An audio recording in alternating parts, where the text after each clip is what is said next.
Hey everyone, right, this is another quick tip on how to use the Drimatt AC panel. This is absolutely fantastic from Drimatt. So, quick one.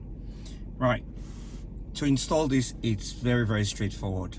Once you've taken the old one out, which is pretty easy to do, you take all the T15 screws out and you just pull that out. This has it has just one connector behind and you can't miss it. So you just have a cable coming out from the back of the Range Rover and you just plug it in. It's a simple plug and play. And then you just push this in. It has a frame at the back and you can clip that in. I will create another video to show that. But for today, what I want to show you is the functionality of how this works. Pretty easy. Temperature, seats, vehicle, and setup. I'm going to go through each one by one. If you click on temperature right there, that gives you the ability to control the temperature obviously within the car, just like the old system, right, which used to appear here when you use the knobs from the other system, from the original OEM. This is the same thing. So all you just have to do is select temperature to get on the temperature tab, and for you to turn it on, it's just a button there. There you go, you turn that on. And the dial, so the dials are really cool because you can do different things, and I will show you that really quickly. So let's just start. So you can turn it off obviously with the dial, the driver's side dial. You push that to turn it on. That's to demystify the windows, as you can see, the air circulation, and that's for the front. That button there, that will heat up the wind with the windshield or the windscreen, and that will heat up the back when they are turned on or turned off. Simple as that. That will just circulate the air so that you don't have any steam, around the windshield. So that's obviously your vents, right? There, and there. All the front vents, and that's for the vents below, underneath, right? Underneath here, underneath all of that. So there you go. And also at the back as well, the same thing, the vents. So that's to sync up. So if you see, if I hit sync, if I turn off sync, for example, and I select only one side, I can select for the passenger side, right? When I'm not synced. But that's only for the vents. These two are always synced. You can see whether the sync button is on or off.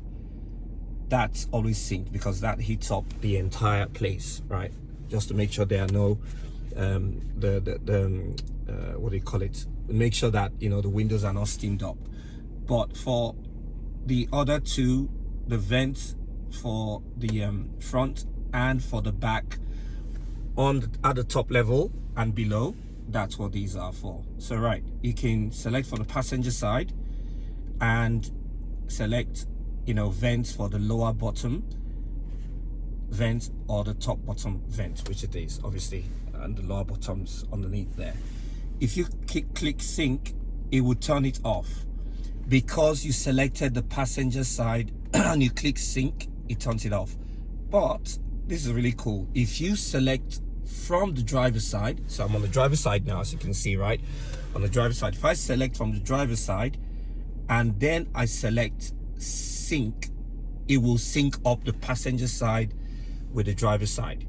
Whereas, I really want you to understand this, whereas if you select just the passenger side and you click sync, it will turn off both sides because the driver's side controls the passenger side. Obviously you're the driver, you control everything in the car. So that's why I guess they've done it like that. So if I turn off sync and I select just the mid vent and I select sync, it would automatically add the passenger side on as well. The same thing with the bottom.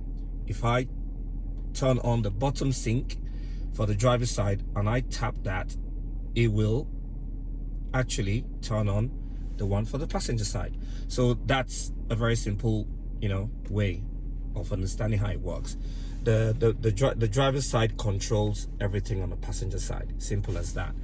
Now that's that. Obviously that's AC, AC comes on. If you listen closely, you can actually hear the engine go up a little bit. So the AC is on. If I turn that off, there you go. And that's to recirculate the air in the cabin for a short period. And that if you want to put it on permanently. So if you press and hold that, inner loop open lock. So that the air within the cabin gets recycled, okay? In case you have like smoke or something coming out from the the car in front of you or anything, you don't want the air outside to come in. That's it. So that's 2 modes. You can just tap that. That's a periodic cycle. It's enabled. Or you turn it off. So you turn it off, then you press and you hold. Sorry, let's do that again. Press that. There you go. Hold it for 2 seconds or 3 seconds, inner loop, and that's that. So to turn it off, that's it. Right, that's the fan. That's to turn on the fan, which blows obviously the heat or the cold air, and that's to turn it off. And you can actually see it change there. That's switching from fan speed to temperature. So if I now, before I even transition into the dials, they are really cool. Let me show you, actually no, let me show you the dials as well. For the dials, you can push them. If you push the passenger dial, you can see you can switch between rear seats, rear vents, and front seats, right? So you have 4 modes. This is the temperature for the front, temperature for the rear. Same thing, you can turn that on, you can switch this on and off, and you can turn it on and off completely for the back, for the front, and you can lock it with the front so that when you turn it off on the front, it will turn off at the back. If I turn that off now and I switch, see it's turned off. If I turn this on again and switch to the back by pushing this one, you can see it's on. So that's what the lock is, to keep them dependent on each other from the front, or you can turn it off to keep it independent. So that's that. Now this, like I said, starts from the front. When you push it once, you switch to the rear temperature. When you push it again, it switches to the front seats, and when you push it one more time, to the rear seats. You can see now, if we go to the front seats, you can switch on the heated seats and cooled seats from here just by pushing the button, and you can see the passenger seat comes on at full heat. And this has 3 levels of heating. So I can go 2, 1, and off, right? And I can turn it on and off either using the button there or turning that. Simple as that. So whatever suits your fancy. There you go. Same for the driver's side as well. If I turn it to the right, then the heating comes on for the seats. That's maximum heat. Again, 3. I can turn it down. I can turn it on and off here. Same thing. Or I can just turn this. For the cool seats, you go the other way. So when it's at 0, if I turn that way to the right, to the left, it comes on at level 1, level 2, level 3. Simple as that. That's cooling my seats. Same with this as well. If I go that way, there you go. Cool, level 1, level 2, level 3. You can see it there as well. And again, you can just turn this off from here or turn this on from here. And the cool thing is, whatever setting you leave it on the dial, when you turn it on, that's where it would be. The old panels never used to do that. So that's why this Drimatt stuff is very, very good. You can actually set it to what you want and you just leave it on that setting. When you start the car, it would come on automatically. The old system, it wouldn't do that. So if now obviously it's cold, if I just put this on, and if I leave this on like this, it would always be on. When I turn off the car, it will go off. But when I turn the car on, I don't have to come and push this button again to switch it on. So let's try that actually. Right, here we go. I'm going to turn off the car. There you go. Car is off. Now I'm going to switch it back on.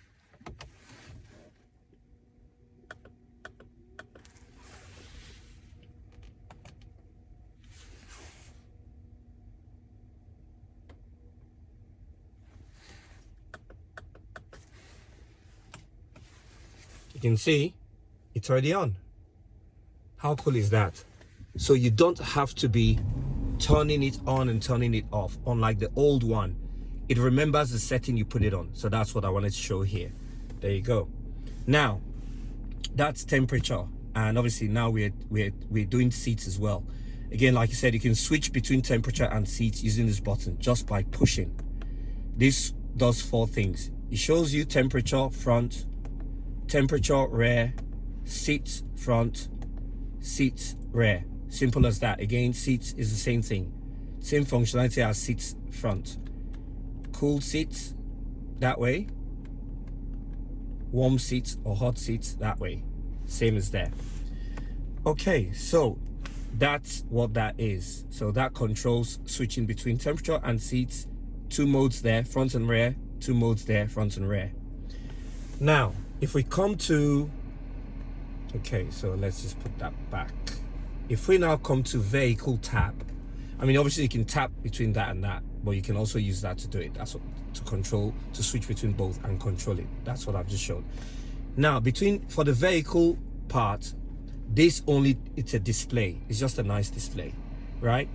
These buttons, they don't work. They only tell you, well, if you've got all of the different terrain modes, that's what this shows here. So you can see my terrain mode, you can see it there. It just shows you what I've selected. If I switch terrain mode, you can see that, right? So that's for snow, that's for, you know, desert, I think, or mud and ruts, that's sand, and that's obviously rock climbing for the vehicle, I think. So there you go. Any mode you put it on, it shows you right there. Okay, so that's just brilliant. That just displays it. You can see it gives you a little bit of environmental display on what sort of mode it's on.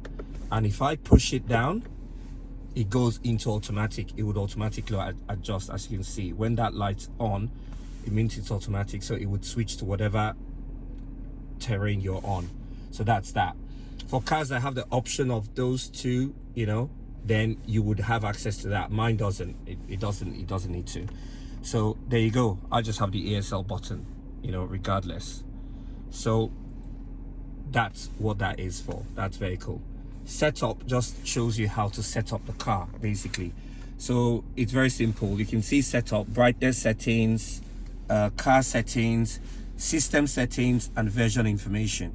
You just tap any one you want to change settings for. So for example, for the vehicle, I can say, okay, it's night mode, I want day mode, and there you go, it's day mode. You can change the level of brightness. You can tap that, all right? You can see it gets really bright. You can add that, tap it like that, or you can tap it down there, or you can use that.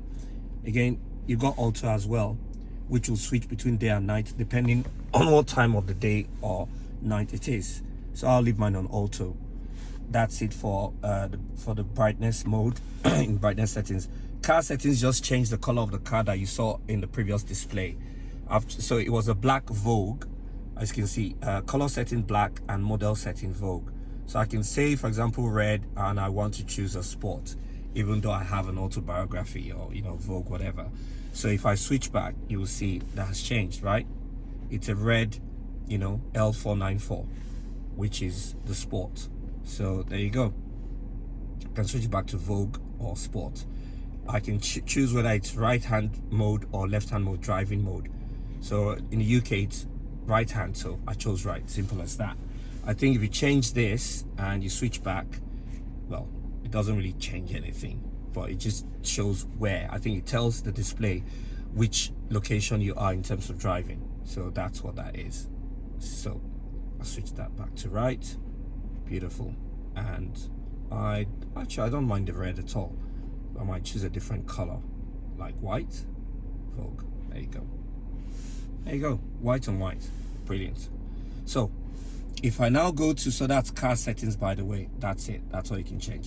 If I go to system settings, it just shows you the system, the language you want to use, you know, Chinese, I think. Yep, that's Chinese, Japanese. It's just English and Chinese, actually. They've not put any more. So maybe they need to add a few more. And you can, funny enough, you can update this panel there's a USB setting behind it. You can plug in a USB to update it. So that's very easy to do. Again, once you take this panel out, in another video, future video, I'll show that. Temperature units, Fahrenheit or centigrade. As you can see, that's what it is. So I chose centigrade, that's what I prefer. Again, let me just change this to a black background so that it's easier to see. So night background, right? It's easier on the video, so you can see it's easier here. So again, you can see car settings. You can see that now temperature is C degrees and the other is Fahrenheit F. So choose anyone. And then you got version information. This is version information of the app that is running on this, which can be updated. Like I said, if you tap can, it will tell you to upgrade. So what you need to do is take this panel out and plug in the upgrade thing. I think you can get it from Drimatt. So any updates, they can send you like a USB and you can just click upgrade and it would give you more functionality depending on, you know, what's available. So if I tap upgrade now, it's not going to upgrade because I don't have the U disc. There you go. So, but once you unplug it, you put it behind, you tap that, it would work. Right, version information, as you can see, that's the canned version and that's the app version. So yeah, I think that's it. That's going to wrap up the video. I didn't want it to be too long, but yeah, this is the video for the AC panel. If you have any questions, please, you know, put it in the comments below. And if you enjoyed this video, please like and subscribe. There'll be plenty more. Fantastic. Take care, guys. Bye.